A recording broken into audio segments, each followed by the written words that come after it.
On the 24th of February 1815, the lookout on the Notre Dame de la Garde signaled the three master, the Pharaoh from Sima, Trieste, and Naples. This is the introduction I notice when I'm reading this book, The Count of Monte Cristo by Alexander Dumas. Alexander Dumas was born July 24, 1802 and died December 5, 1870. Was a French writer. His work has been translated into many languages and is one of the most widely read French authors. Many of his historical novels of high adventures were originally published, including The Count of Monte Cristo, The Three Musketeers, and The 20 Years After. His novel has been adapted since the early 20th century into nearly 200 films. Prolific in several genres, Dumas began his career by writing plays, which were successfully produced from the first. He also wrote numerous magazine articles and travel books. His published work totaled 100,000 pages. In the 1840s, Dumas founded the Theatre Historique in Paris. Dumas' father's aristocratic rank helped by young Alexander acquire work with Louis Philip, Duke of Orleans. Then as a writer, a career was led to early success. Decades later, after the election of Louis Napoleon Bonaparte in 1851, Dumas fell from favor and left France for Belgium, where he stayed for several years, then moved to Russia for a few years before going to Italy. In 1861, he founded and published a newspaper La Independent, which supported the Italian unification before returning to Paris in 1864.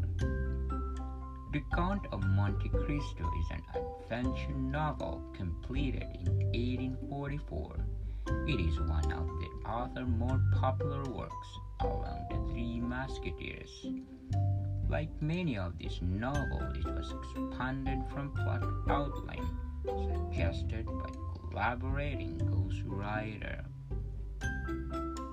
The story takes place in France, Italy, and the island of the Mediterranean during the historic events of 1815 and 1839, the era of the Bourbon Restoration through the reign of Louis Philip of France.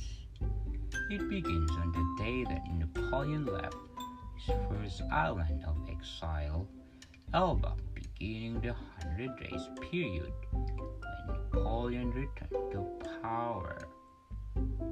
The historical setting of fundamental elements of the book, an adventurous story centrally concerned with the themes of hope, justice, vengeance, mercy, and forgiveness. It centers on a man who's wrongfully imprisoned, escaped from jail, acquired a fortune, and set about exacting revenge on those responsible for the imprisonment. Before he can marry his fiancée Mercedes, a 19-year-old freshman and first mate of Pharaoh, is falsely accused to treason, arrested and imprisoned without trials at grim island fortress of Marseille. A fellow prisoner at Varia correctly deduces the jealous rival, Fermon Mondego, and views crewmate, tanglers, and double-dealing magistrate de Belfort turned him in. Faria inspires his escape and guides him to the fortune of treasure, as the powerful and mysterious Count of Monte Cristo. He arrived in the Orient, the center of fashionable Persian world in 1830s, and avenged himself on the man who conspired to destroy him. The Count of Monte Cristo is highly recommended to read. Do you like it? Share it, and definitely 10 plus. Thank you for listening, and Mordecai people, see you soon.